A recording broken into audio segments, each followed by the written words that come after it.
Bonjour, aujourd'hui nous allons parler de rêves lucides. Alors qu'est-ce que c'est qu'un rêve lucide? Eh bien c'est lorsque l'on rêve et qu'on a conscience que nous sommes en train de rêver. Les plus grands et les plus forts dans ce domaine ont la possibilité de contrôler leurs rêves, mais nous n'en sommes pas là.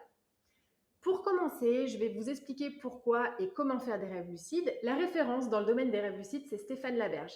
Et il en a carrément fait une méthodologie. Donc si ça vous intéresse de creuser et de passer des certifications là-dedans, je vous invite à aller voir ses publications. La première chose à savoir, c'est que lorsque l'on rêve, on rêve dans le sommeil paradoxal.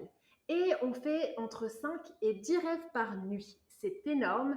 Et les plus gros rêveurs, les meilleurs rêveurs, arrivent généralement à se souvenir de 5 à 6 rêves maximum. Je ne sais pas si vous avez remarqué, mais la plupart du temps, quand on rêve, on ne se souvient pas de ses rêves. Pourquoi? Parce que le cerveau fait en sorte justement que l'on oublie, donc l'inconscient fait en sorte que l'on puisse oublier ses rêves.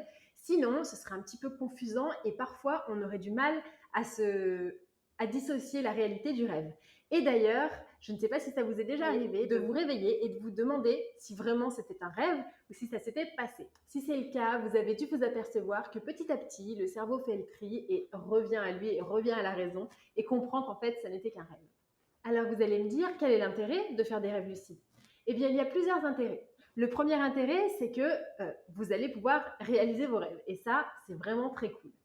Le second intérêt, c'est que vous allez rentrer en conversation avec votre subconscient et vous allez même pouvoir par moment prendre des choses de votre inconscient et les faire basculer dans votre conscience, qui est absolument extraordinaire.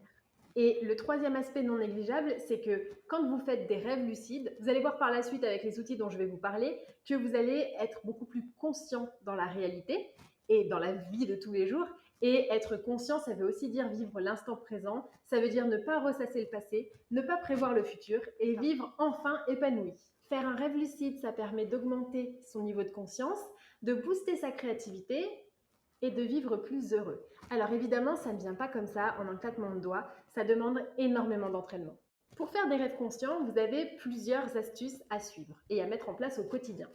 La première des astuces, c'est de vérifier, quand vous êtes en train de vivre comme vous et moi actuellement, si vous êtes bien dans la réalité ou si c'est un rêve.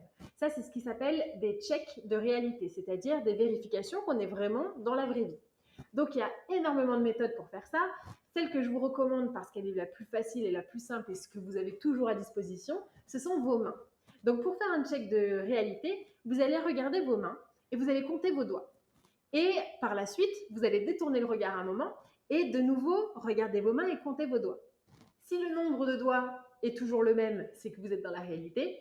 Si par contre vous avez plusieurs doigts ou il vous en manque, c'est que vous êtes en train de rêver. Lorsque vous serez un petit peu avancé dans les rêves lucides, vous allez voir que regarder ses doigts pendant un rêve, c'est vraiment très drôle parce que parfois on n'a même pas de doigts, parfois à la place des mains, on a toute autre chose, des épis de blé, des trucs comme ça, donc c'est vraiment ludique.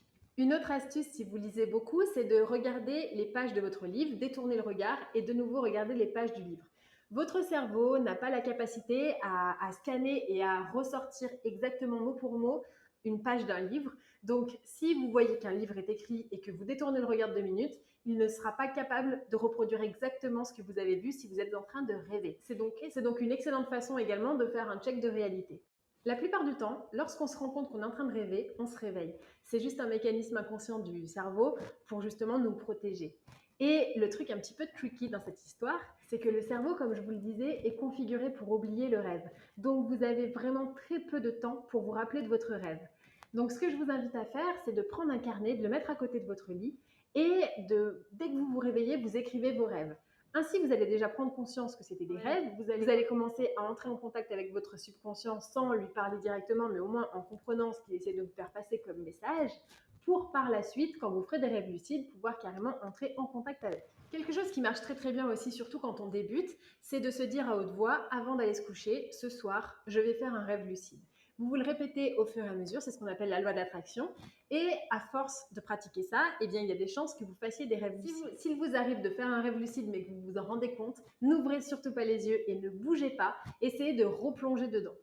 Encore une fois, c'est difficile, ça demande de l'entraînement, mais plus vous allez essayer et plus forcément, comme toujours, vous allez y arriver. Pendant votre sommeil, vous allez avoir ce qu'on appelle des micro-réveils, c'est-à-dire vous avez des réveils, par exemple quand vous replacez votre oreiller, quand vous remontez votre couette, vous n'êtes pas réellement réveillé, mais vous êtes quand même un petit peu conscient. À ce moment-là, si vous y arrivez, c'est encore une fois extrêmement difficile au début, essayez d'envoyer un message n'importe quoi à quelqu'un et vous verrez le lendemain si vous vous souvenez que vous avez envoyé ce message. La plupart du temps, la réponse est non. Et quand vous allez identifier au fur et à mesure vos micro-réveils, puisque à force de faire ça, à force de le répéter, votre cerveau va analyser que c'est bien un micro-réveil, eh bien vous allez pouvoir justement mettre en pratique le fait de ne pas ouvrir les yeux, de ne pas bouger pour replonger dans votre rêve et justement en prendre possession. Lorsque vous êtes parvenu à faire un rêve lucide, le conseil que je peux vous donner, c'est de demander à quelqu'un dans votre rêve de vous dire quelque chose. Dernier conseil, apprenez à être patient. C'est très difficile, c'est la rencontre entre le conscient et l'inconscient et ça demande évidemment du temps. Il y a des stages en onirologie si vous souhaitez approfondir le sujet, mais si vous êtes déjà adepte de la méditation, vous n'aurez pas de mal à faire des rêves lucides. Donc je vous encourage vivement à essayer et surtout à faire des checks de réalité tout au long de la journée pour vérifier que vous n'êtes pas en train de rêver. Je vous souhaite une belle journée.